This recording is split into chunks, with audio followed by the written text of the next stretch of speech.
I had not even removed the funeral pin from my coat when Grant handed me the ultimatum like a death sentence. He said, "Mom left me everything. You have 48 hours to pack." But the thing that chilled my spine was not the time limit but his eyes. He thought I would beg. He did not know I had opened the final funeral envelope and found my name where nobody expected it. My name is Claire, and the first thing I noticed when I stepped across the threshold of our home in Briar Hollow, Pennsylvania, was that the air felt thinner. The sickly, sweet scent of funeral lilies still clung to the fibers of my black wool coat, and my hands were still trembling from the weight of the dirt I had just thrown onto my mother-in-law's coffin. I expected silence. I expected grief. What I found was my husband, Grant, standing in the center of the living room like a king surveying a conquered kingdom. He did not ask if I was okay. He did not offer a hand to steady me. He looked me dead in the eye, his face devoid of the mourning mask he had worn so perfectly at the graveside, and delivered the script he had clearly been rehearsing for years. "Mom left me everything. You have 48 hours to pack." The words hung in the stale air. Grant thrust a document toward me. It was a photocopy of something that resembled a will, the pages stapled together with a careless violence that bent the corners. Despite the sloppy presentation, he held it with the terrifying confidence of a man who believed he had an entire legal system standing behind him. I did not take the paper immediately. Instead, my gaze drifted to the oak-side table near the entryway, the silver-framed photos of our wedding, the pictures of us with Elaine at Thanksgiving, the snapshots of a decade of life together. They were all lying flat, face down. It was as if someone had prepared the set for a Stalinist purge before the body was even cold.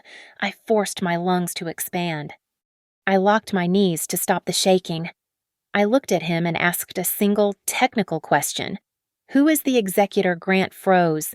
It was a hesitation that lasted only half a heartbeat, a tiny glitch in his performance, but I saw it. He had expected tears. He had expected screaming. He had not expected procedural inquiry. He quickly recovered, his face twisting into a sneer. "It does not matter who the executor is. It is my house now. You are trespassing. If you are not gone in 48 hours, I am calling the police to have you removed. I am done supporting a leech in my own home." A leech. The audacity was almost impressive considering the down payment for this house had come from the sale of my apartment, and the monthly mortgage transfers originated from my salary, not his sporadic income from failed ventures. But I did not argue. Arguments are for people who think they can still save the relationship. I turned and walked up the stairs, the wood creaking under my heels in the heavy silence of the house. I went to the master bedroom and pulled my hard-shell suitcase from the closet. Grant likely heard the zipper and thought I was defeated. He probably imagined I was packing socks, blouses, and the jewelry he had bought me with our joint credit card. I was not packing clothes. I reached into the back of the closet, behind the winter coats where the insulation was loose, and pulled out a heavy accordion folder. It contained 7 years of tax returns and financial statements.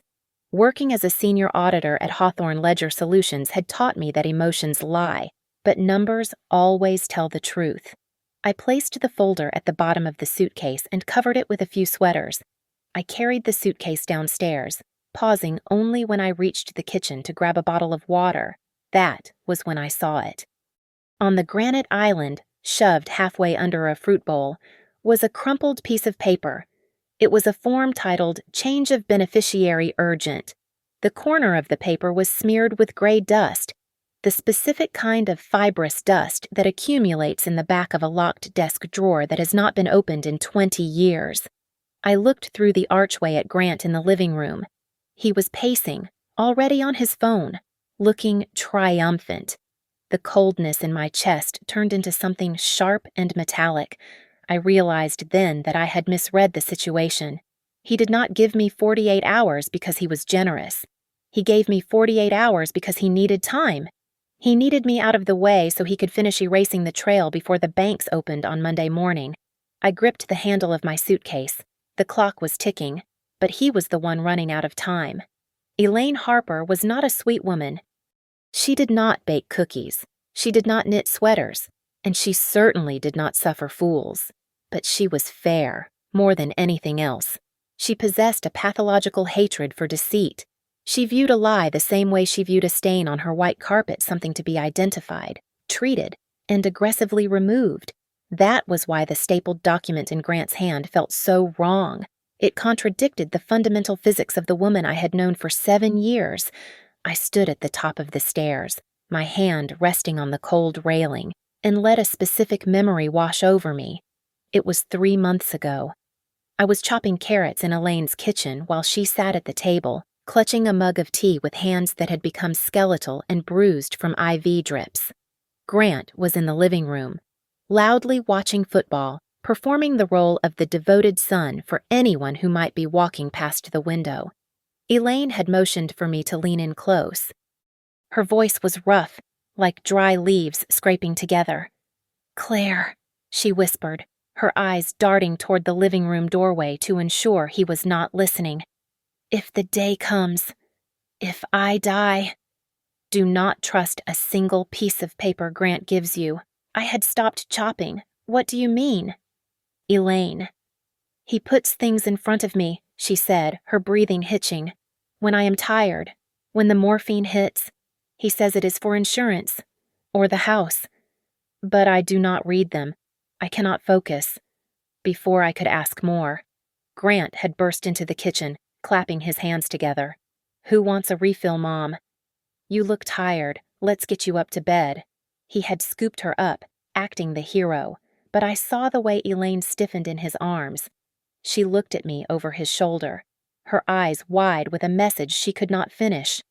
To the outside world, Grant was the grieving son who had sacrificed his career to care for his dying mother. At the funeral reception, people patted his back and praised his dedication. But inside the walls of this house, I knew the truth. I knew that he referred to his own mother as the ATM with a heartbeat. I knew that while he posted sad selfies from the hospital waiting room, I was the one inside the examination room, taking notes on beta blockers and arguing with the insurance companies. I remembered the day I caught him logging into her bank account on his laptop. When I asked him why he had her credentials, he did not even look up. "It is just for convenience.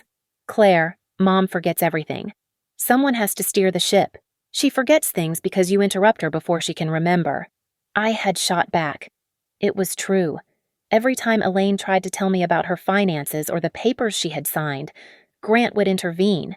He would step in like a master of ceremonies, loud and domineering, drowning out her weak voice with his booming reassurances. "Mom is confused," he would say with a pitying smile. "The medication makes her paranoid." But Elaine was not paranoid. She was trapped.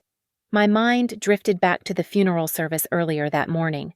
Amidst the sea of black coats and tearful neighbors, one figure had stood out. She was standing near the edge of the cemetery, beneath the shade of an old oak tree. She wore oversized black sunglasses and a coat that was too tailored, too fashionable for a small-town burial. She did not look at the coffin. She did not look at the priest. Her hidden gaze was fixed entirely on Grant. I had watched them. Grant had given her a barely perceptible nod, a micro-gesture of acknowledgement that looked rehearsed. When the service ended, I had tried to weave through the crowd to approach her. I wanted to know who she was. But by the time I reached the oak tree, she was gone. She had vanished like smoke, leaving behind only the lingering scent of expensive gardenia perfume, a sharp, floral smell that clashed violently with the damp earth and decaying lilies of the graveyard. I looked down at the suitcase in my hand. If Elaine had truly left everything to Grant, she would have had to betray her own nature. She would have had to ignore the warning she gave me in the kitchen. She would have had to reward the son she feared and punish the daughter-in-law she trusted. Elaine Harper never did anything without a reason, and she never broke a promise. Grant thought the piece of paper in his hand was a winning lottery ticket. I knew it was a lie. And if there was one thing Elaine hated, it was a lie. I was not leaving this house to flee. I was leaving to prove that the dead can still speak, provided you know where to look for the recording. I did not waste energy on a screaming match. Arguments are fuel for narcissists, and I had no intention of filling Grant's tank. Instead, I slid my phone out of my pocket and typed a text message to a number I had saved 6 months ago under the name MK, Legal. It was Marla Keegan, the estate attorney Elaine had quietly introduced me to during a lunch that Grant was not invited to. I walked out the front door, past Grant, who was now loudly recounting his victory on the phone to one of his drinking buddies. I went straight to my car parked in the driveway. I opened the glove compartment and reached into the back, behind the tire pressure gauge and the napkins. My fingers closed around a small velvet pouch Elaine had pressed into my hand the day she was diagnosed. Inside was a crisp white business card for Marla Keegan and a small tarnished brass key. I took a deep breath, the cold air filling my lungs, and walked back into the house. I found Grant in the kitchen, opening a bottle of wine that he had been saving for a special occasion. "I need the asset inventory list," I said, my voice flat and professional, as if I were asking a client for a receipt. "If the estate transfer is happening this fiscal quarter, I need to prepare the tax implications." Grant laughed. A wet, ugly sound. He poured the wine, spilling a few drops on the counter. "Taxes. You do not get it, do you? There are no taxes for you to worry about. Mom left me everything. It is all mine. You are just the help that has been fired." I watched him drink. He was drunk on power, completely unaware of the legal reality beneath his feet. He had forgotten, or perhaps he never cared to know, that the deed to this house had 2 names on it, his and mine. He also conveniently forgot that the down payment of $40,000 had come directly from the sale of my condo in Philadelphia, a fact documented in 3 separate bank transfers. He could waive his stapled papers all he wanted, but he could not evict a joint owner without a court order, and he certainly could not do it in 48 hours. "Just pack your personal things," Grant sneered, waving the glass at me. "Do not touch any of the heirlooms. Do not touch the silver. If I find 1 spoon missing, I will sue you for theft. I am just getting my files." I replied. I went upstairs to the small home office we shared. In the corner, hidden behind a stack of old printer paper boxes, was a small fireproof safe. Grant had forgotten this safe existed years ago because he never kept track of anything important. I inserted the brass key. It turned with a satisfying click.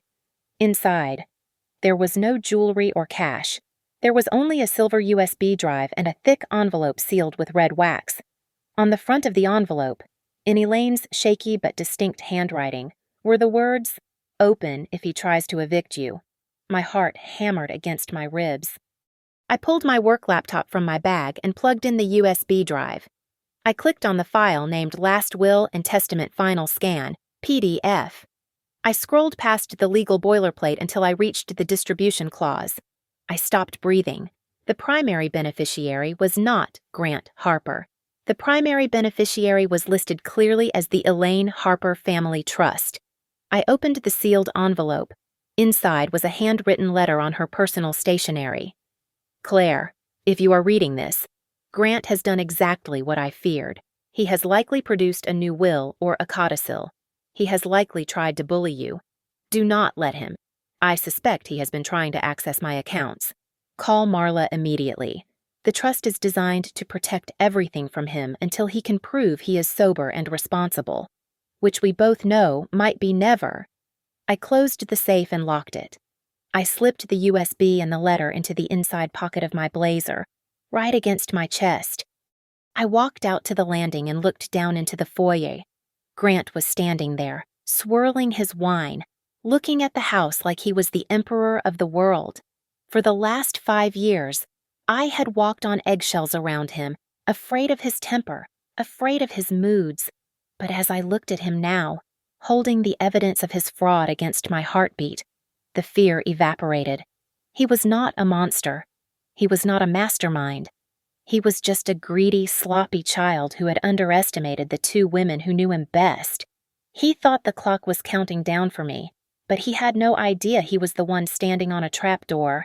By noon, the court of public opinion was already in session, and the verdict was not in my favor. My phone buzzed on the passenger seat of my car with a notification from social media. Grant had been busy. He had posted a photograph of himself clutching the brass urn containing Elaine's ashes, his head bowed in a performance of sorrow that deserved an award. The caption read, "Just lost Mom yesterday, and now my wife is fighting me for every penny. She gave me 48 hours to pack. Please pray for me during this nightmare." It was a masterstroke of manipulation. The messages from the extended family began to flood my inbox immediately. Some were passive-aggressive inquiries about my well-being, while others were blunt instruments of guilt.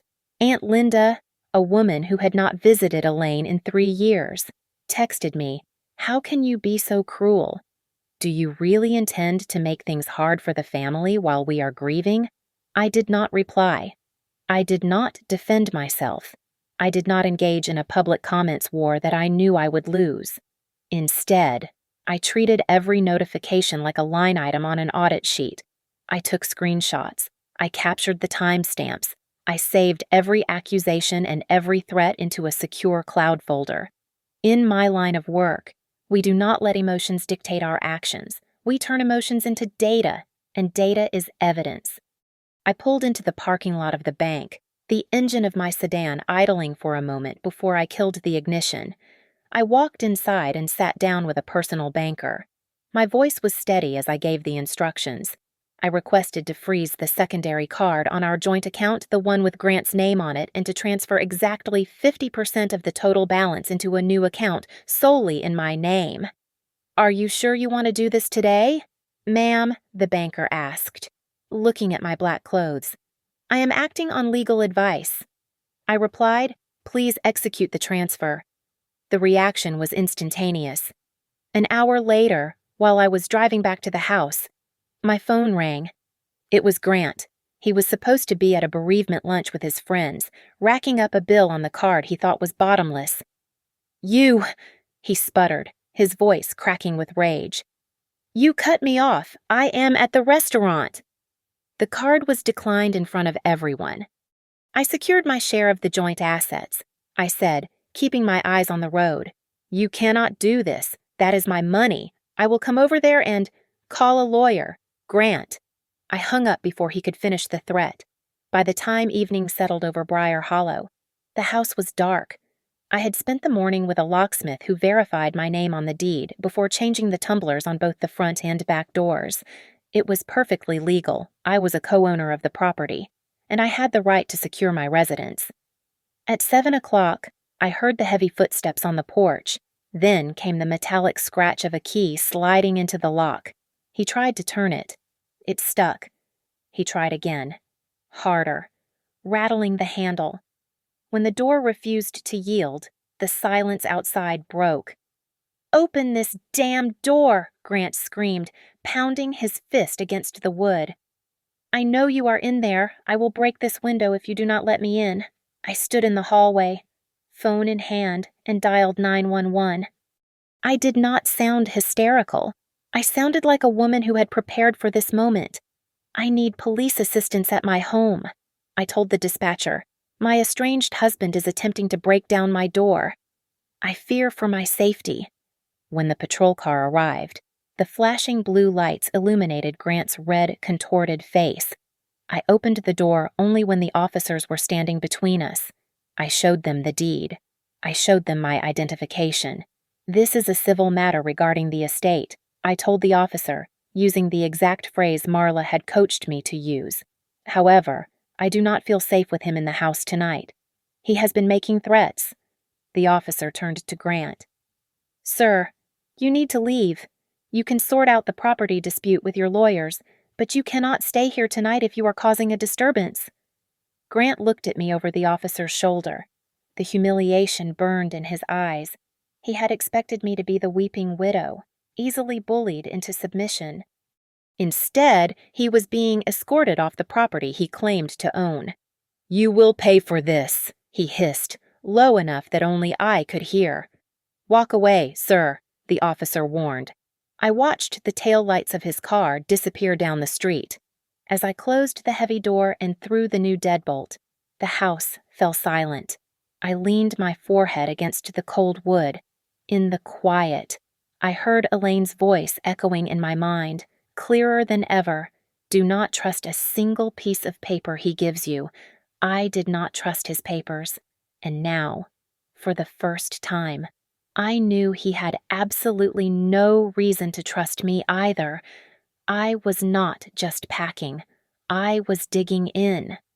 The morning sun was streaming through the kitchen blinds, illuminating the dust motes dancing in the air, but the voice on the other end of the line was cold enough to freeze the coffee in my mug. Claire, listen to me carefully, Marla Keegan said. Her tone was not that of a friend offering condolences, but of a lawyer preparing for a siege. I am holding the original will in my vault right now. The document Grant waved in your face is not valid. It is legally worthless. He had a notary seal on it, I said, cradling the phone between my shoulder and ear as I opened my laptop. That is the problem, Marla replied. We found a codicil and amendment filed 3 days before Elaine went into palliative care. It was notarized by a man named Arthur Vance. I have been practicing law in this county for 30 years, and I have never heard of Arthur Vance. Elaine certainly never used him. She trusted no one but me. I felt a shiver that had nothing to do with the temperature. 3 days before she went into care. She was barely conscious then. Exactly, Marla said. I need you to look at the trust statements I just emailed you. The trust officer flagged some unusual activity starting in October. I clicked open the attachment. My eyes scanned the columns of numbers, my brain shifting instantly from grieving daughter-in-law to forensic auditor. The numbers were screaming. There were repeated withdrawals labeled care services, transportation, and investment consulting. The amounts were not small. $3,000 here, $5,000 there. I pulled up my personal calendar on a second screen and cross-referenced the dates. I am looking at a withdrawal for $2,000 on November 12th for consulting services in Philadelphia. I said, my finger tracing the line on the screen. Grant told me he was in Philadelphia that weekend for a business trip. And was he? Marla asked. No, I said, my voice hardening. I remember that weekend. He was right here in the living room. He played video games until 2 in the morning. I remember because the blue light from the television kept me awake. He never left the house. So he was billing the trust for trips he never took and services she never received. Marla concluded. We need to prove capacity. Claire, I need evidence of her mental state during that week. Text messages, doctor's notes, anything that proves she was not in a position to understand what she was signing. I scrolled through my phone, digging through the digital debris of the last few months. I had photos of medication bottles, screenshots of appointment confirmations, and then I found it. A voicemail. It was dated just 2 days before the suspicious codicil was signed. I hit play. Elaine's voice filled the quiet kitchen, but it was not the strong, sharp voice I knew. It was thin, reedy, and broken by long, wet gasps for air. Claire, the recording rasped. If you are hearing this, it means I can no longer hold a pen. My hands shake so much. I cannot read the papers he brings me. I am so tired. Claire, I just want to sleep, but he keeps turning on the lights. I stopped the recording. My hand was gripping the phone so tight my knuckles were white. Did you hear that I asked Marla? I heard it. Marla said softly. Marla, I asked, staring at the empty chair where Elaine used to sit. Do you think he forced her to sign the line was silent for a long beat? When Marla spoke, the hesitation was gone. It is highly probable, but Grant is not smart enough to draft a codicil that complex on his own. The legal language in that fake amendment was specific. Too specific. A memory flashed in my mind. The woman at the funeral, the expensive coat, the dark sunglasses, the way she watched Grant like a handler watching a prize dog. "There was a woman at the funeral," I said. "She stayed away from the family. Dark hair, expensive taste, very cold. Grant brought a woman to my office about 2 months ago," Marla said, her voice lowering as if she were sharing a state secret. "He introduced her as a financial advisor who was going to help modernize Elaine's portfolio. He tried to let her do all the talking. I kicked them both out when I realized Elaine was not with them." "What did she look like?" I asked. "Tall, sharp features, wore a suit that probably cost more than my car," Marla described. I made a note of her name in my intake log just in case she came back. My heart hammered against my ribs. "What was her name?" "Sloane Mercer," Marla said. I froze. The name on the mysterious consulting invoices was not Mercer, but the initials on the authorization codes were SM. I looked at the calendar again. On the day Grant claimed to be in Philadelphia, there was a single entry in his shared calendar that he had forgotten to delete. It just said, "Meeting with Sloane Mercer," I repeated, testing the weight of the name on my tongue. It sounded like a threat. "Be careful. Claire," Marla warned. "Grant is desperate, but this Sloane woman, she sounds like a professional. And professionals do not like leaving loose ends." I looked at the crumpled change of beneficiary form I had found on the counter. It was not just a greedy husband trying to steal an inheritance. It was a heist. And I was the only witness left standing in the vault. I did not wait for Grant to make his next move. I initiated mine. I picked up the phone and dialed Jordan Pike, a former colleague from the compliance department at Hawthorne Ledger Solutions. Jordan had a mind like a steel trap and access to databases that most people did not even know existed. "Jordan," I said, skipping the pleasantries, "I need you to run a name. Arthur Vance. He is a notary public, supposedly licensed in Pennsylvania. I need to know if he has a history of rubber stamping documents without the signer present." 2 hours later, Jordan called back. His voice was bright with the thrill of the hunt. "You are going to love this, Claire," Jordan said. "Arthur Vance is real, but he is sloppy." I cross-referenced the notary seal on the document you scanned. The commission expiration date on his stamp does not match the state registry. He was using an expired seal.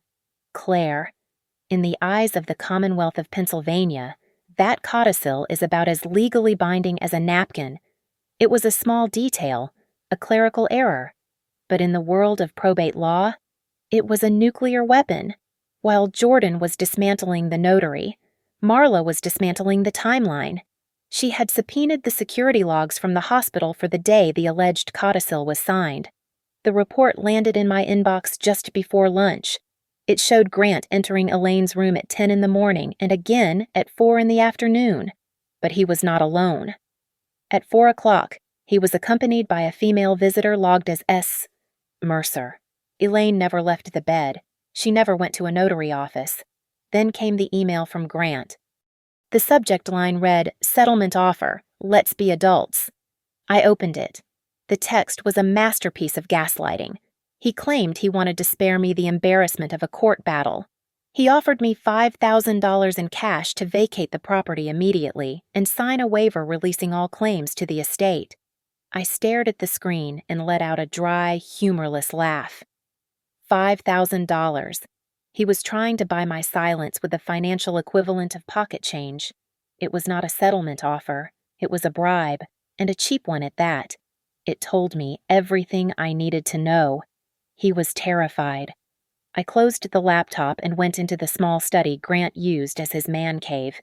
He was messy, arrogant, and believed he was untouchable, which meant he never shredded anything. I opened the bottom drawer of his filing cabinet. Underneath a stack of gaming magazines, I found a folder labeled MISC. Inside were receipts for diamond earrings from a jeweler in King of Prussia dated 2 weeks ago and a hotel confirmation for a suite in Atlantic City. But the most interesting piece of paper was a rental agreement for a post office box in a neighboring town. Leased under the name Sloane Mercer, but paid for with Grant's personal credit card. I called Marla immediately. By 3 o'clock that afternoon, we had an emergency court order to inspect the contents of the box as potential estate assets being diverted. The postmaster was not happy, but the court seal on the document cut through his resistance. He opened the small metal door and handed over a stack of envelopes. They were not love letters. They were bank statements. I rifled through them right there in the post office lobby. They were addressed to Elaine Harper, but the mailing address had been changed to this box. I ripped one open. It was a notification of a wire transfer. $10,000 moved from Elaine's savings to an account I did not recognize. Then I found the smoking gun. At the bottom of the stack was a document titled Power of Attorney. It was dated 3 days after Elaine was admitted to the hospital. I looked at the signature line. It read, Elaine Harper. But the ink was shaky, the loops of the letters jagged and uneven. It looked nothing like the firm, elegant cursive I had seen on 7 years of Christmas cards. It looked like someone had guided a dying woman's hand, or worse, tried to copy it while their own hand was trembling with adrenaline. That night, my phone rang at midnight. It was Grant. "You are making a mistake," he said, his voice low and thick with alcohol, digging into things you do not understand. "You are just going to hurt yourself. Keep pushing, and you will see what happens. You are self-destructing." I sat in the dark living room. The evidence spread out on the coffee table before me like a map of his crimes. "I am not self-destructing." "Grant?" I replied, my voice steady. "I am just shining a light. You are the one leaving footprints in the snow.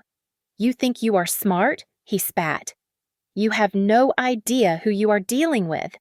"I know exactly who I am dealing with," I said. "I am dealing with a man who offered me $5,000 because he does not have enough liquidity to keep his scheme afloat." I hung up. The realization hit me in the silence that followed. Grant was not just trying to kick me out of the house because he hated me. He was desperate to get me out because he needed total control of the trust immediately. He had already spent the money he stole, and now that the accounts were flagging suspicious activity, he needed the official power of the trustee to cover his tracks before the court froze everything. He was not running a victory lap. He was running for his life. By Monday morning, the legal machinery was already grinding into motion. I did not wait for Grant to strike first. Marla Keegan filed an emergency petition for an injunction with the probate court at 9 o'clock sharp.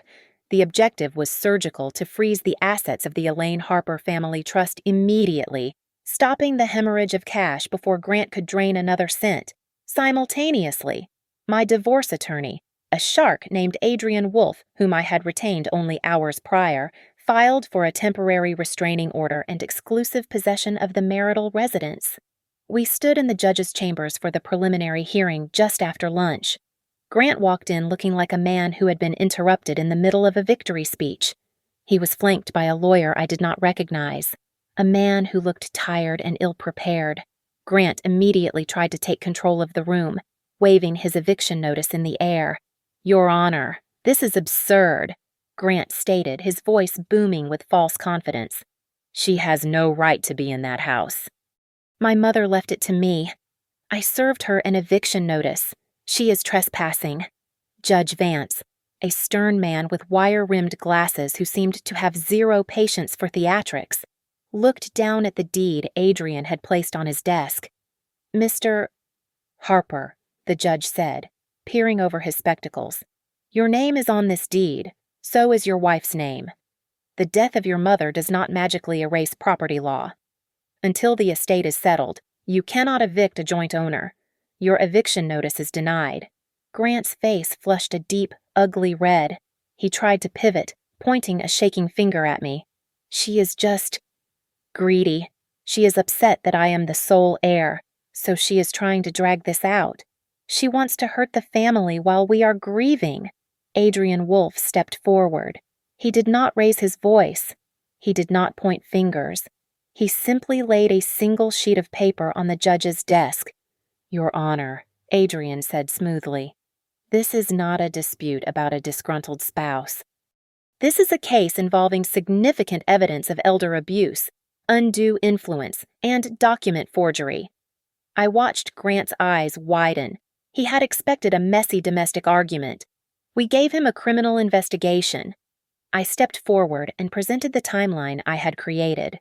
It was cold, hard data. On November 12th, Elaine Harper entered palliative care, I said, keeping my voice steady. On November 14th, a codicil appeared, notarized by a man with an expired stamp. On November 15th, $10,000 was withdrawn for services that were never rendered. On November 17th, the day after the funeral, Grant told me I had 48 hours to pack. It is not a coincidence. Your Honor, it is a schedule. The door to the chambers opened, and the bailiff ushered in the subpoenaed witness. Sloane Mercer walked in. She was wearing a black dress that looked appropriate for a cocktail party but entirely out of place in a courthouse. She held her chin high, radiating arrogance, but I saw the crack in the armor. As she took her seat, her eyes darted toward Grant. It was a quick, desperate glance, a look of shared guilt and rising panic. Judge Vance picked up the document titled Power of Attorney. He squinted at the signature. This signature is concerning, the judge murmured. It bears little resemblance to the signature on the original will.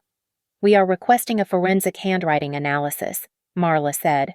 We have prepared 12 authentic samples of Elaine Harper's signature from tax returns filed over the last decade for comparison. The judge nodded. Granted. During the brief recess, Grant cornered me near the water fountain outside the chambers. His bravado was gone, replaced by a sweaty, frantic energy. Claire. Look, he whispered, leaning in too close. We can settle this. I will give you $50,000. Cash. Just drop the fraud claim. Think about the family reputation. I looked at him, really looked at him, and saw the terror behind his eyes. He offered me $50,000, not because he was generous, but because he was trying to buy his freedom. You are not afraid of losing the money. Grant, I said quietly. You are afraid of prison. He flinched as if I had slapped him. When we returned to the chambers, Judge Vance delivered the ruling that severed the noose Grant had tried to put around my neck. Mr. Harper, the judge said, striking his gavel. Until the forensic report is returned, the assets of the Elaine Harper Family Trust are frozen. Furthermore, given the credible allegations of harassment and the volatile nature of this dispute, you are barred from the marital residence effective immediately. You are to have zero contact with Mrs. Harper, except through counsel. Grant slumped in his chair. He had walked in expecting to throw me onto the street. Instead, he was the one locked out, and the money he had killed for was now trapped behind a wall of ice. The digital paper trail was turning into a highway, and Jordan Pike was driving the steamroller. He called me late Tuesday afternoon with a discovery that was almost laughable in its incompetence. He had been analyzing the caregiving invoices submitted to the trust for reimbursement, the ones supposedly justifying the thousands of dollars Grant had withdrawn. Claire, look at the signatures on these invoices, Jordan said, his voice buzzing with the specific excitement of an auditor who has found a smoking gun. I overlaid 3 different receipts in Photoshop. The signature for the nurse is identical, not just similar, identical down to the pixel. No human signs their name exactly the same way 3 times in a row. It is a font. He used a handwriting font to forge a vendor signature. I felt a surge of adrenaline. I immediately ran a background check on the vendor listed at the top of the invoice, Mercer Care Services. It sounded legitimate, the kind of boring, sterile name you would trust with your elderly mother. But a simple search of the state business registry revealed the truth. Mercer Care Services did not exist. There was no license, no insurance, and no employees. The address listed on the invoice was not a medical office. It was a rental mailbox inside a shipping store in a strip mall 3 towns over. While Jordan was dismantling the fake company, Marla's office received a sworn affidavit from a former bank teller who had worked with Elaine for years. The teller had found an internal compliance note on Elaine's profile dated 2 weeks before she died. The note was short, but devastating. It recorded a call from Elaine where she sounded distressed, stating that her online banking password had been changed without her permission. She tried to stop him, I whispered to myself, reading the affidavit. She knew. I went back to the box of things I had taken from the house.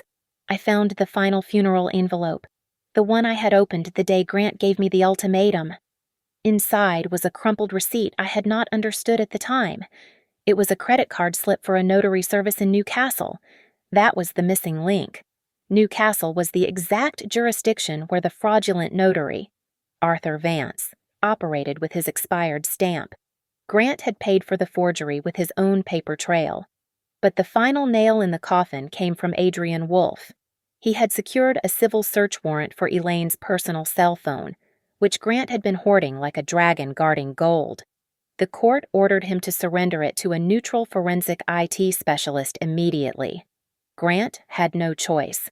Refusing a court order in the middle of a probate dispute would have landed him in jail for contempt. 2 days later, we all sat in a conference room, me, Marla, Adrian, Grant, and his beleaguered lawyer. The forensic specialist plugged the phone into the speaker system. We recovered a draft text message, the specialist announced. It was typed 4 days before death, but never sent. He projected the text onto the screen. It read, "Grant, I know you are taking my money. Please stop. I do not want to call the police on my own son." Grant went pale. He stared at the table, refusing to look at the screen. But the specialist was not done. We also found an audio file. The specialist continued. It appears the user attempted to dial 911, but the call failed to connect. However, the device recorded 20 seconds of audio before the screen locked. The room was so quiet I could hear the hum of the air conditioning. The specialist pressed play. There was a rustling sound, then the heavy, labored breathing of a dying woman. Then, Grant's voice cut through the static, clear and impatient. "Just sign it, Mom." "You are not listening." "Sign it. You are asleep anyway. Who will know?" The recording ended with a sharp click. Silence swallowed the room. It was not just uncomfortable. It was heavy. Grant's lawyer closed his folder. He did not look at his client. He looked like a man who realized he had been paid with stolen money to defend an indefensible crime. "I think we need a recess," Grant's lawyer muttered, his voice devoid of fight. 10 minutes later, my phone buzzed. It was Grant. He was standing in the hallway, looking through the glass partition at me with eyes that were pleading, desperate, and pathetic. "Claire, can we just talk?" he pleaded through the phone, his voice shaking. "Just us, like adults. No lawyers. I can explain. I was just trying to protect the legacy. For us." I looked at him through the glass. I saw the man who had given me 48 hours to pack. I saw the man who had stolen from his dying mother. "I do not speak to thieves without a subpoena," I replied. "Do not call me again." I hung up. By the time the sun set that evening, another domino fell. Marla called me with the news. Sloane Mercer had checked out of her hotel and cleared out her apartment. Her phone was disconnected. She had run. But in the eyes of the law, flight is not an escape. It is a confession. Her disappearance only tightened the noose around Grant's neck. The court moved the final hearing up on the docket. The clock was no longer ticking for me. It was ticking for him. Grant did not go down quietly. Like a cornered animal, he snapped at anything that moved. He fired his first lawyer, the tired man who had looked so ashamed in the conference room, and hired a new attorney from the city. This new lawyer was loud, aggressive, and specialized in muddying the waters. They filed a countersuit accusing me of undue influence, claiming that I had manipulated Elaine in her final days to turn her against her only son. It was a bold narrative, but it had one fatal flaw: biology. We had the medical records. I sat in Marla's office as she laid out the charts. The timeline was irrefutable.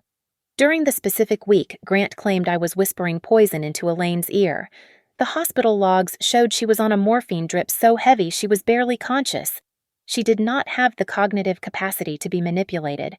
She barely had the capacity to breathe. "He is throwing spaghetti at the wall," Marla said, tapping the file. "He is hoping something sticks long enough to delay the ruling."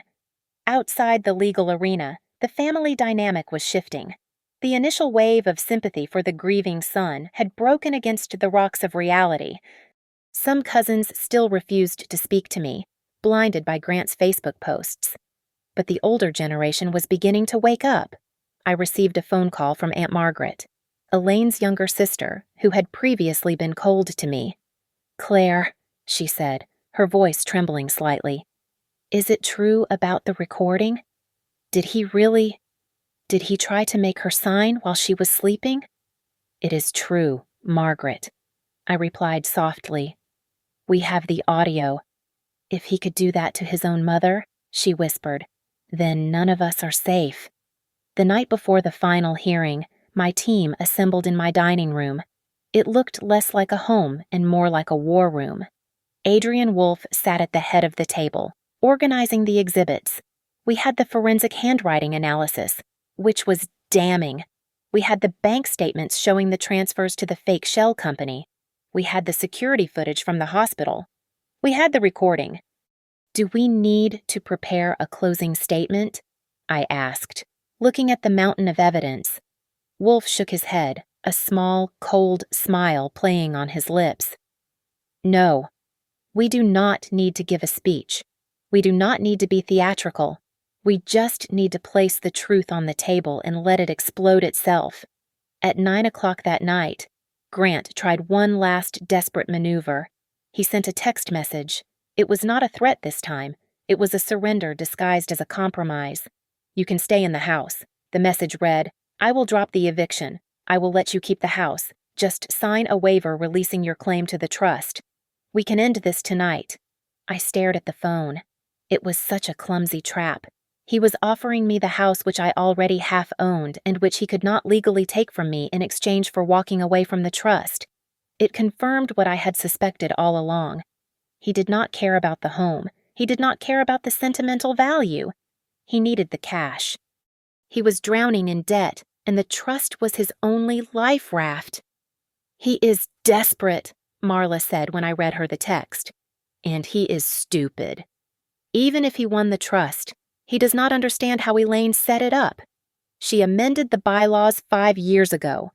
The trust is designed to fund a scholarship in your father-in-law's name. The beneficiary is only entitled to the interest income, never the principal. Grant thinks he is fighting for a vault full of gold, but he is fighting for a monthly allowance that barely covers his car payment." I put the phone down. I finally understood the cruelty of his first command. "Mom left me everything. You have 48 hours to pack." It was never about the will.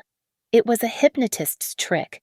He wanted to shock me, to terrify me, to make me run away in a panic so he could take over the stage before anyone looked behind the curtain.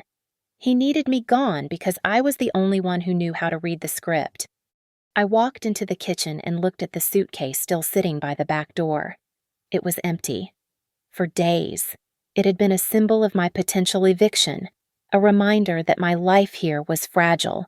But as I looked at it now, under the harsh light of the kitchen fixtures, it looked different. It was not my exit strategy. It was a trap I had set for him.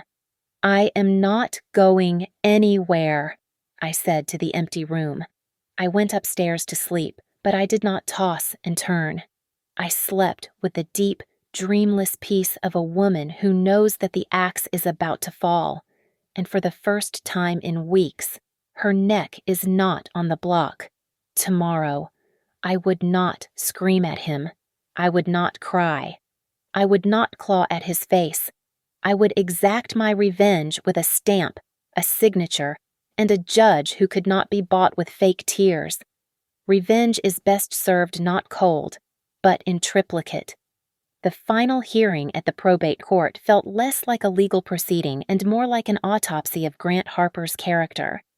When Grant entered the courtroom, he wore a navy suit that was slightly too tight across the shoulders, and he carried himself with a brittle, fragile confidence. He smiled at the gallery, nodding to the few family members who still believed his narrative, but his eyes were darting around the room like a trapped animal looking for an exit. He was acting the part of the grieving, besieged son, but he was a terrible actor. The proceedings did not last long. My team did not rely on emotional appeals or tearful testimony.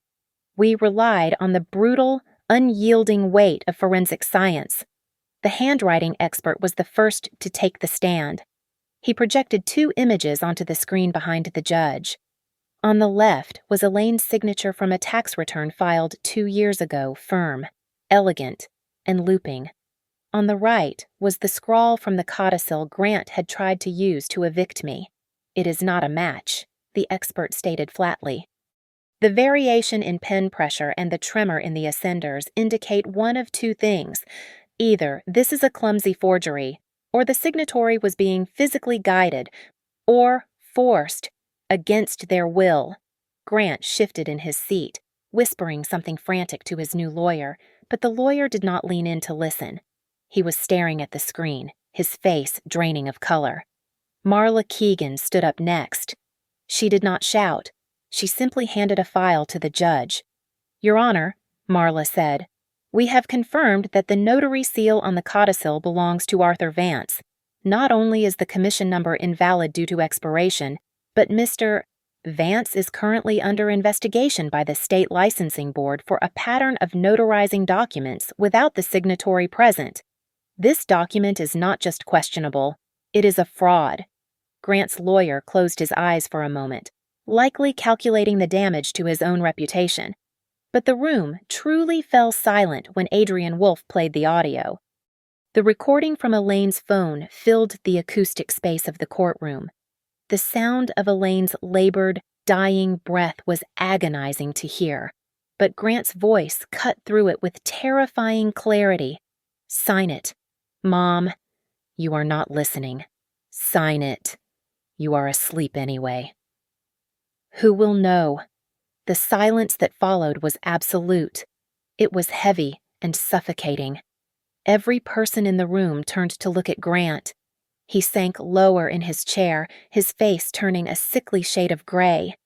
There was no defense for that audio. There was no context that could explain away the sound of a son bullying his dying mother into submission. Before Grant could even attempt to stammer a rebuttal, Marla delivered the final blow. She presented the bank records. "We have traced the withdrawals from the trust," Marla announced, her voice ringing out. The payments for care services were funneled through a shell company and deposited into a personal checking account held by one Sloan Mercer. Ms. Mercer is the same woman Mr. Harper introduced to my office as a financial consultant. This was not an expense. It was embezzlement. Judge Vance did not need to deliberate. He did not even leave the bench.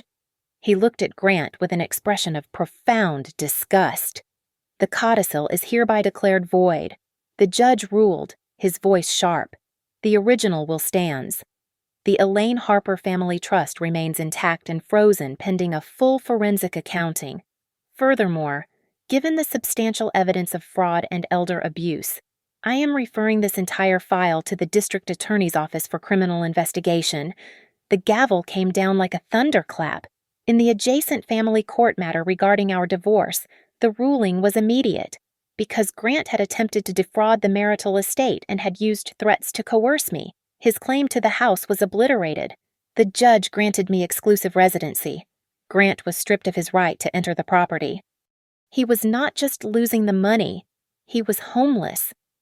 As the bailiff moved to escort Grant out, not in handcuffs yet, but certainly under guard, he stopped near my table. The arrogance was gone. The confidence was gone. He looked small, hollowed out by his own greed. "You won," he whispered, his voice cracking. I looked him in the eye, feeling absolutely nothing. No anger, no pity, no love, Just a cold, clean detachment. No. Grant, I replied softly. Elaine won. I turned my back on him and walked out of the double doors. I stepped onto the courthouse steps and took a deep breath. The air was crisp and cold. For the first time since the funeral, the cloying, suffocating scent of lilies was gone. There was no ticking clock. There was no 48-hour countdown. There was only the smell of the city, the noise of traffic, and the vast, terrifying, wonderful silence of a life that was finally, completely my own. Thank you so much for listening to this story. I would love to know where you are tuning in from, so please leave a comment down below and share your thoughts on the ending. If you enjoyed this video, please make sure to subscribe to the channel Victoria Revenge Stories, hit the like button, and press the hype button to help this story reach even more people. Your support means the world to us.